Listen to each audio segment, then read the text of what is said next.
এর আগের ভিডিওতে নিবিড় কৃষি, স্থায়ী কৃষি এই সম্বন্ধে আলোচনা করেছি।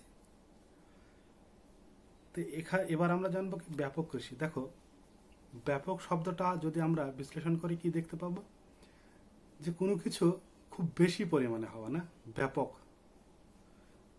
অর্থাৎ দেখো, নামটা হচ্ছে ব্যাপক কৃষি, অর্থাৎ যে কৃষি ব্যবস্থায় জমির পরিমাণটা কি থাকবে, অনেক বেশি থাকবে, ফসলও মোটের মাত্রা অনেক হবে, সেই ধরনের কৃষি ব্যবস্থাকেই কিন্তু আমরা ব্যাপক কৃষি বলবো।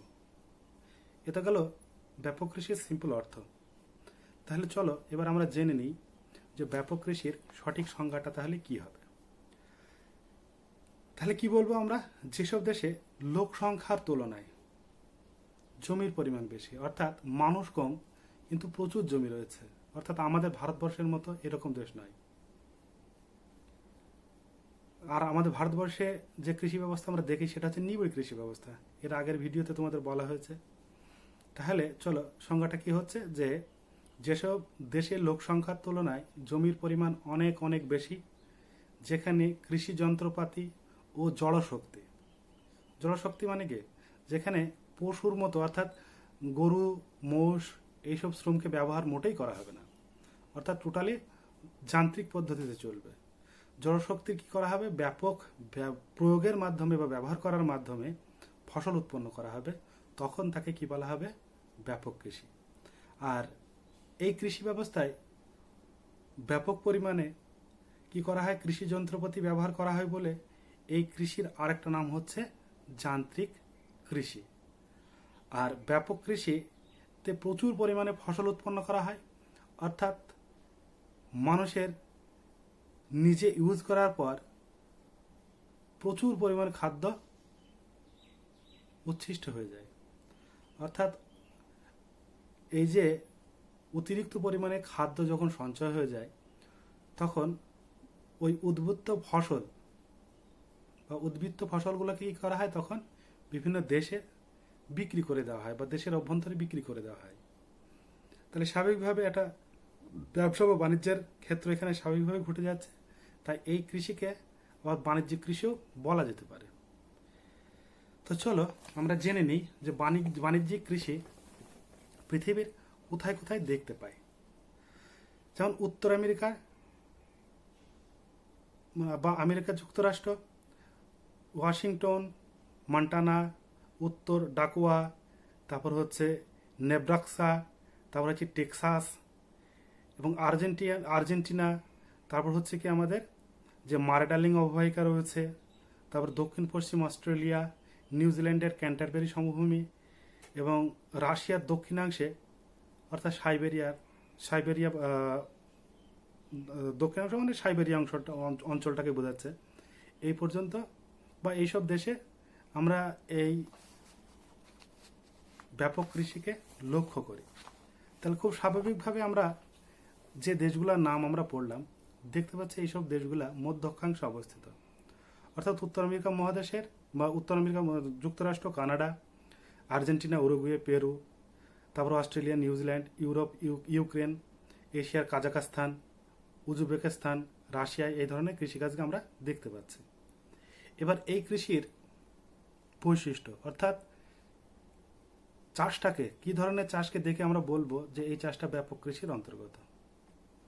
চলো সর্বপ্রথমে একটা একটা করে আমি বলছি পয়েন্টগুলোকে, খাতা রাখবে সঙ্গে, ভিডিওগুলো পজ করবে, খাতায় নোট ডাউন করবে।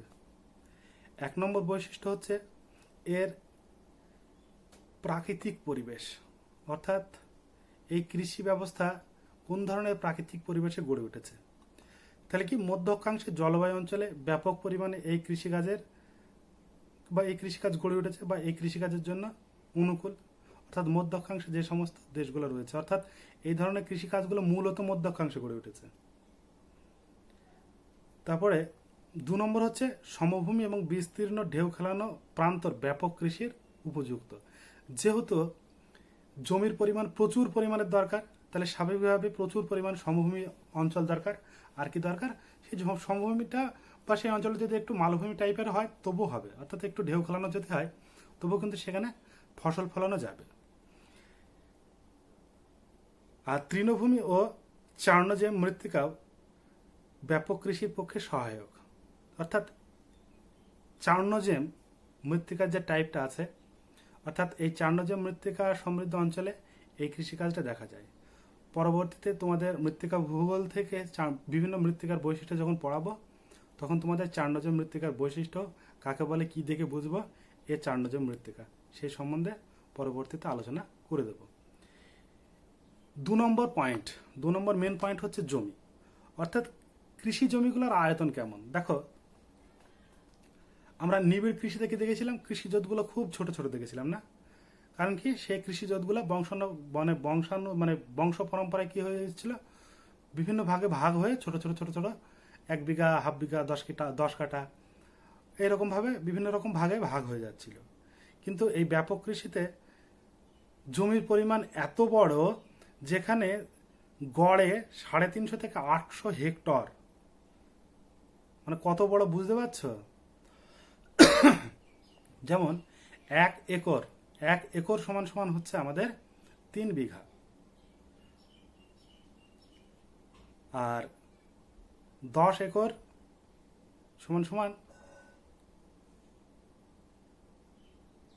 10 একর মানে মোটামুটি ধরে নাও কত হবে, 350 থেকে 800 মানে মোটামুটি ধরে নাও 2000, 5000, 10,000 বিঘা পর্যন্ত একটা না এক একটা জমির আয়তন। এরপরে কি হচ্ছে, জমিগুলা মানে জমির দাম কম বলে কৃষি জোতগুলো বড় মাপের হয়। আর এই অঞ্চলে যেহেতু মানুষের সংখ্যা অনেক কম, জমির পরিমাণ বেশি, আমরা জানি স্বাভাবিকভাবে যখন যে জিনিসটা প্রচুর পরিমাণে থাকবে সেই জিনিসটার দাম স্বাভাবিকভাবে কম হবে। অর্থাৎ জমির দাম ওই সমস্ত এলাকায় খুব কম, কারণ প্রত্যেকটা মানুষের হাজার হাজার হাজার বিঘা জমি আছে, সে নতুন করে কি জমি কিনতে চাইবে, তাহলে স্বাভাবিকভাবে ওইসব অঞ্চলে কৃষি জমির দামগুলা খুবই কম। এবং কৃষির যে জমিগুলা ছিল সেই জমিগুলা হচ্ছে ব্যক্তিগত মালিকানার অন্তর্গত, অর্থাৎ তারা সেই জমিগুলো তাদের নিজস্ব। যেমন আমরা স্থানান্তর কৃষিতে জমিগুলো নিজস্বতা পাইনি, অর্থাৎ তারা বিভিন্ন দল মনে করতো এই জমিগুলো দলের, ওরা মনে করতো, কিন্তু ওদের কিন্তু লিখিত কোনো দলিল ছিল না। কিন্তু এইসব জমির একটা নির্দিষ্ট দলিল আছে, যে জমিটা তার নির্দিষ্ট একটা ব্যক্তির নির্দিষ্ট হয়। তারপর হচ্ছে কি শ্রমিক। এবার দেখো, যে সমস্ত দেশে লোক সংখ্যা কম, প্রচুর পরিমাণে জমি, সেসব দেশে শ্রমিককে খুব সহজে পাওয়া যাবে?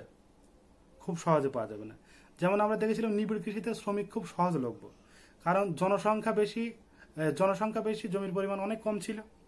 তাহলে স্বাভাবিকভাবেই মানুষের কিন্তু একটা কর্মসংস্থানের জায়গা থেকেই যায়, অর্থাৎ কাজ পাবে না।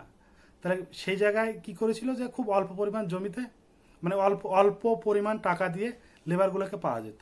এখানে কিন্তু অল্প পরিমাণ টাকা দিয়ে লেবারকে পাওয়া যাবে না, এখানে কিন্তু মানে শ্রমিকের মূল্য প্রচুর, অর্থাৎ রোজ প্রচুর অনেক টাকা।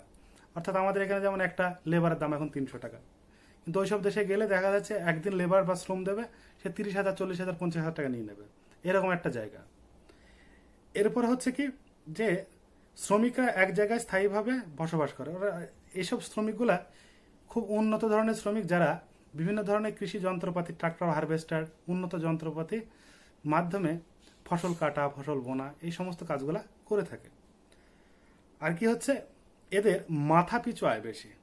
দেখো, এর নিবিড় কৃষিতে কি বলা হয়েছিল, যে এদের মাথা পিছু আয় কম, অর্থাৎ জমি থেকে যে ফসল উৎপন্ন হয় সেই ফসলগুলাকে বিক্রি করার পর সবার মাথায় ভাগ করলে কি দেখতে পাবো, যে তাদের অনেক টাকা কম নিবিড় কৃষিতে, কিন্তু ব্যাপক কৃষিতে বেশি হচ্ছে। কেন? কারণ দেখো, নিবিড় কৃষিতে আমরা কি পেয়েছিলাম, যে নিবিড় কৃষিতে একটা ফ্যামিলির 10 বিঘা জমি আছে, 10টা সদস্য, তাহলে 1 বিঘা ফসল মানে সবাই 1 বিঘা করে ফসলের মূল্য পাবে। কিন্তু এইসব উন্নত দেশে যেখানে ব্যাপক কৃষি প্রচলিত রয়েছে, সেখানে কি দেখতে পাবো, একটা ফ্যামিলিতে 10টা লোক, জমির পরিমাণ 10,000 বিঘা। স্বাভাবিকভাবেই এদের তো ইনকাম বেশি হবেই না, যদি 10 দিয়ে ভাগ করে দাও 1,000 বিঘা করে হবে, তাহলে স্বাভাবিকভাবে এদের মাথাপিছু আয় বেশি। অর্থাৎ ব্যাপক কৃষির অন্তর্গত কৃষকদের মাথাপিছু আয় অনেক বেশি। এরপরে দেখো, উৎপাদন পদ্ধতি এবং উৎপাদনের পরিমাণ। তাহলে উৎপাদন পদ্ধতিটা কি আধুনিক পদ্ধতিতে, অর্থাৎ বর্তমান কৃষি ব্যবস্থা যে আধুনিকতার ছাপগুলা দেখা যাচ্ছে, সেই সমস্ত কিছু আধুনিকতার মাধ্যমে কিন্তু এইসব কৃষি কাজগুলোকে করা হয়।